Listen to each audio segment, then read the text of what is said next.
आजादी के बाद के जो वाकयात और हालात थे उसको अगर मद्देनजर रखा जाए तो यहाँ पे जो मामला नजर आता है, हिंदुस्तान के जो हालात हैं, यहाँ पे अकलियत और अक्सरियत का मामला है, माइनॉरिटी और मेजॉरिटी का मामला है, अल्पसंख्यक और बहुसंख्यक का मामला है।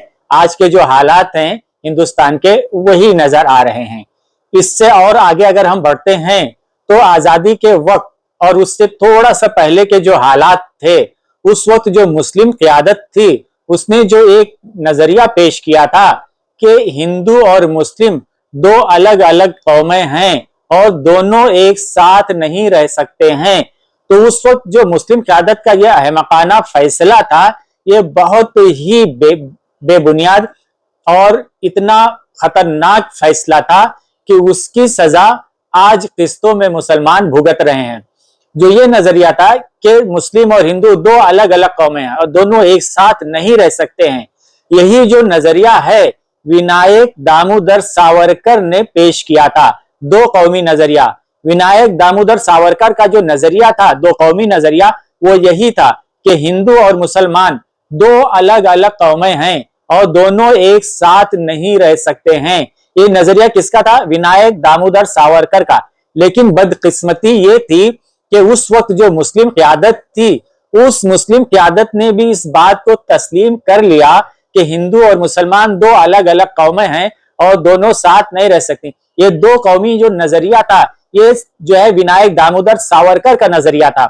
और जो विनायक दामोदर सावरकर का नजरिया था, उसी को फैलाने में, उसी का प्रचार और प्रसार करने में उस वक्त की मुस्लिम क़यादत ने अपना वक्त जाया किया और उसका नतीजा ये हुआ जो कि रिजल्ट हमारे सामने आया, बंटवारे की शक्ल में आया। तारीख के हवाले से मैं आपको ये बताऊंगा कि मुसलमान जो इंडिया के थे, हिंदुस्तानी मुस्लिम समाज, इनके लिए तारीख ने दो बार अपना कायदे आजम मुंतखब करने का, चुनने का, बनाने का चांस दिया था।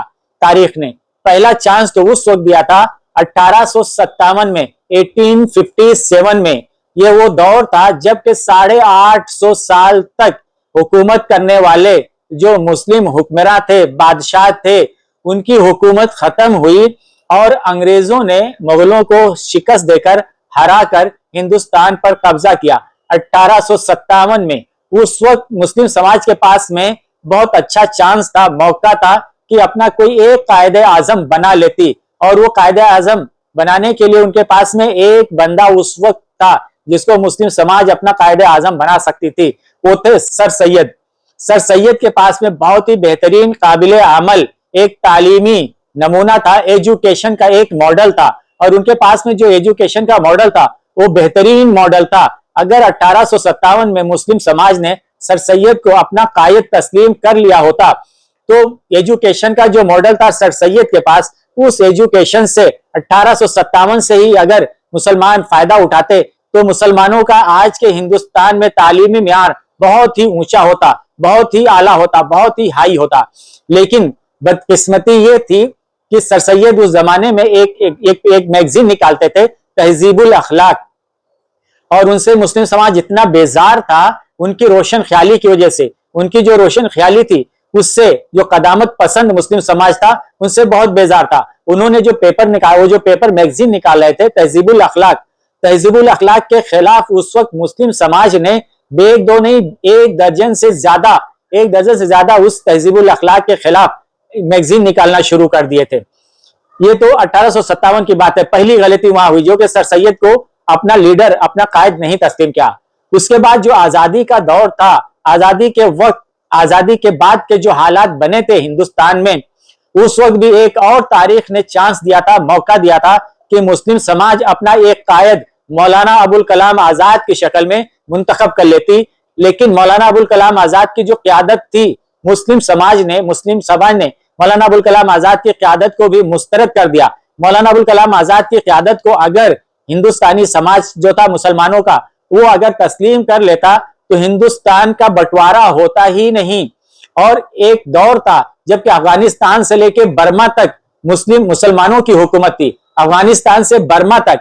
लेकिन कुछ अहमकाना फैसले थे उस दौर के मुस्लिम क़यादत के कि उन्होंने एक छोटा सा जमीन का टुकड़ा ले लिया और उस टुकड़े पर इतना खुश हुए और इतना झूमे कि मानो कि उनको दुनिया की सारी दौलत मिल गई, और उस जमीन का जो एक छोटा सा टुकड़ा था आज उसकी हालत क्या है वो आपको बताऊंगा तो आपको हैरत होगी। उसकी माली हालत बहुत ही खस्ता है। उसका एग्जांपल सिर्फ एक ही मैं आपको बताऊंगा कि वहां जो है $1 की कीमत जो है वहां पे 280 रुपया अगर आप देंगे, 280 रुपया, तो आपको $1 मिलेगा। उसकी मईशत, उसकी इकोनॉमी इतनी खराब है।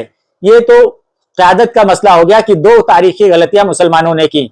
अब उसके बाद हम अगर आ जाते हैं तो आजकल बात होती है औरंगजेब की, और कुछ मुस्लिम समाज में लोग हैं जो कि औरंगजेब की बड़ी तारीफ करते हैं और उसके बड़े कसीदे पढ़ते हैं। लेकिन आज मैं कुछ चीजें हकीकत बताऊंगा आपको और सच्चाई बताऊंगा कि औरंगजेब जो थे उनके जो वो जो कुरान लिखते थे अपने हाथों से, उसके भी बड़े कसीदे पढ़े जाते हैं, बड़ी तारीफें होती हैं।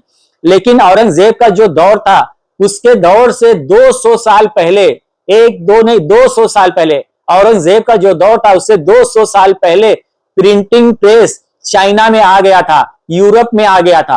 और यूरोप में जब प्रिंटिंग प्रेस आया तो ईसाइयों ने क्या किया, उस प्रिंटिंग प्रेस से बाइबल बहुत भारी मात्रा में छपवाया, और इतना मात्रा में छपवाया कि पूरी दुनिया के कोने कोने में उन लोगों ने बाइबल को पहुंचाया। और बाइबल को पहुंचाने के बाद जो ईसाई मिशनरियां थी वो एक्टिव हुई और उसके ऊपर उन्होंने काम किया और बहुत तेजी के साथ ईसाइयत को फैलाया। औरंगजेब जो कि अपने हाथों से कुरान लिखते थे, कुरान के नुस्खे लिखते थे, अगर उनके अंदर दूरअंदेशी होती और अगर वो प्रिंटिंग प्रेस मंगवाते इंडिया में, जबकि उनकी सल्तनत थी, हुकूमत थी, और प्रिंटिंग प्रेस मंगाकर कुरान हाथ से लिखने के बजाय प्रेस में छपवाते, और प्रेस में छपने के बाद भारी मात्रा में कुरान को हिंदुस्तान के कोने कोने में अगर पहुंचाते तो आज हिंदुस्तान का जो नक्शा है वो कुछ और होता।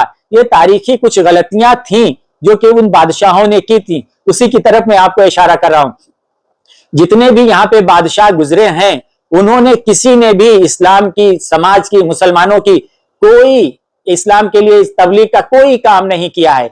यहाँ पे जो इस्लाम फैला है उलमा जो थे उनकी वजह से, बुजुर्ग जो थे उनकी वजह से, या जो सूफिया कराम थे उनकी वजह से इस्लाम की रोशनी कुछ जो फैली है हिंदुस्तान में, सिर्फ उन्हीं सूफिया उलमा कराम की ही देन है, जिसकी वजह से हिंदुस्तान में दीन फैला और दीन की कुछ रोशनी, कुछ किरणें अभी नजर आ रही हैं।